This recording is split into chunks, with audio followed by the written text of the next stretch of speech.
everyone! Welcome or welcome back.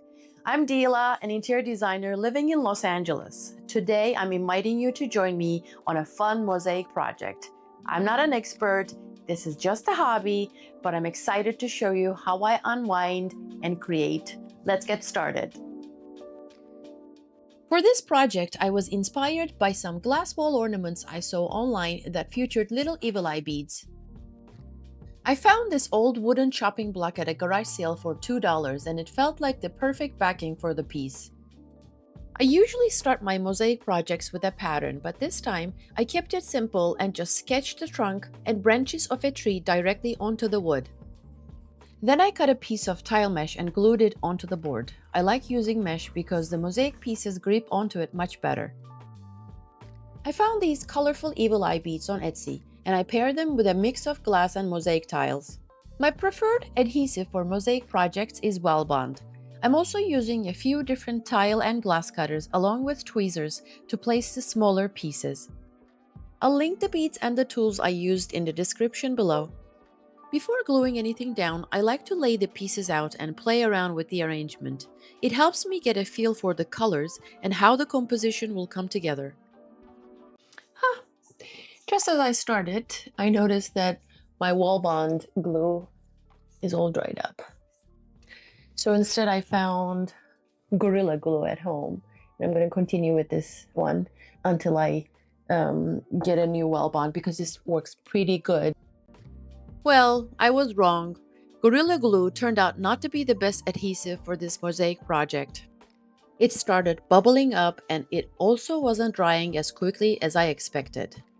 So I paused the project, ran to a local art supply store, and picked up some Well Bond instead. I'm going to remove all these tiles that I put down. See, after an hour and a half, they're still wet. Lesson learned.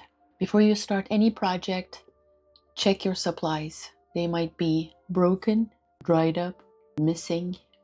It's good to check all your supplies before you start. With Well Bond in hand, I could finally get back to the project. I started by cutting the green mosaic tiles into smaller pieces to create a base that would feel like grass and help ground the tree. Then, using the black beads, I began building the trunk and branches, slowly bringing the tree shape to life. Sometimes I like to put the glue on each individual piece, and then I have this special tweezers that I like to grab and place the piece. Sometimes I just do it with my hand, it depends. Other times it's easier to spread the glue in small sections and place the mosaic pieces as I go.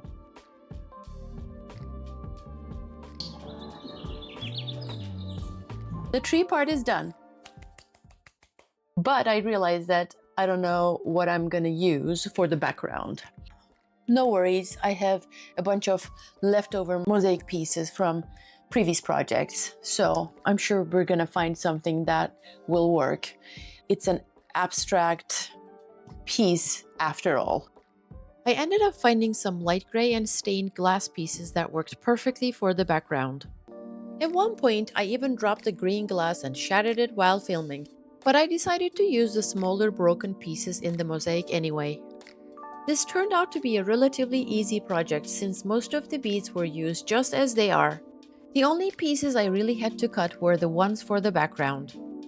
In most of my previous mosaic projects, I've worked mostly with cut glass or tile pieces, where beads are usually just a small accent. To cut the larger glass pieces, I used a pistol grip glass cutter to score the glass back and forth. The most important thing when scoring glass is applying even pressure. This creates a weak line along the surface. Then I lined up my tile cutter along that score line and with a little pressure snapped the glass into smaller pieces. I always wear safety goggles when cutting glass. Tiny splinters and specks can fly up during the process, so protecting your eyes is really important. After about 2.5 hours of placing pieces, the mosaic was finally ready for the next step.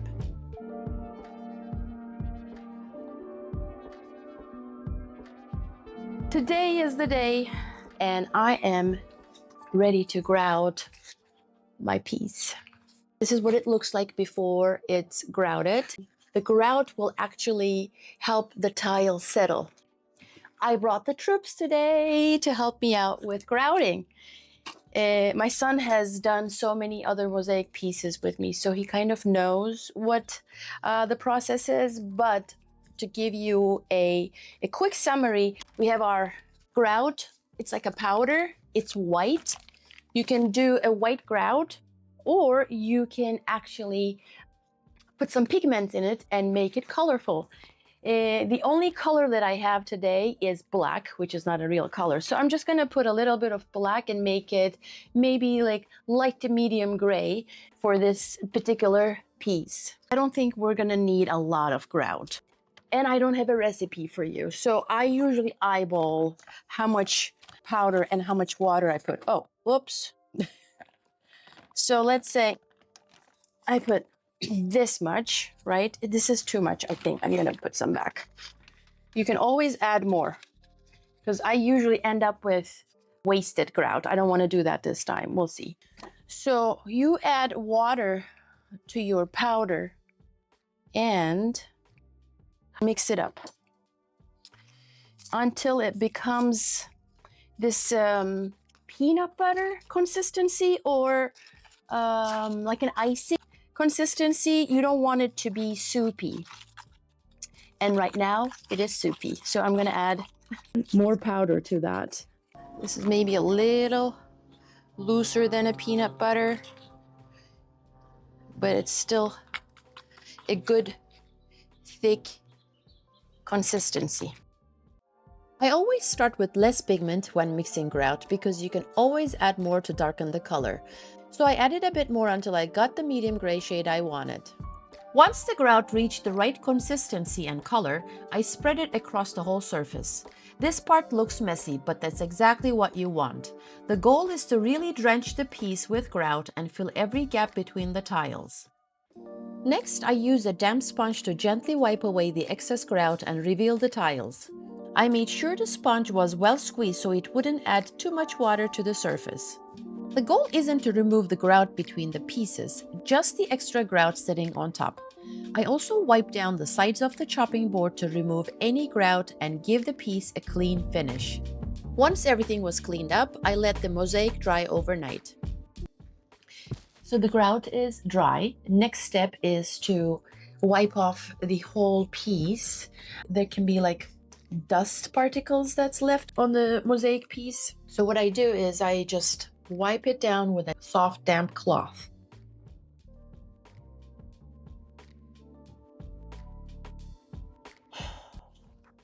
I'm gonna be honest, I'm not loving it. Something about the grout color that made the tiles look dull. I don't know. It didn't turn out the way I wanted to turn out. Should I have done a darker grout?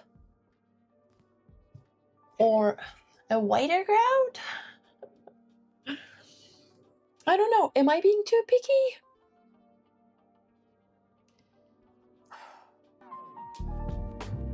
So I decided to regrout just the trunk of the tree. I mixed a small batch of black grout and carefully applied a thin layer around the beads using a small paintbrush to help define the shape of the tree. Then I wiped off the excess grout and let it dry. Once everything was dry, I painted the sides and the back of the chopping block to finish the piece.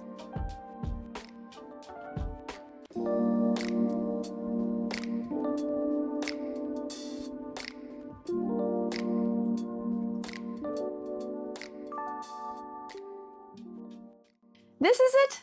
A simple wooden block turned into something meaningful for our home. If you enjoyed this little project, like and subscribe, and stick around for more creative shenanigans.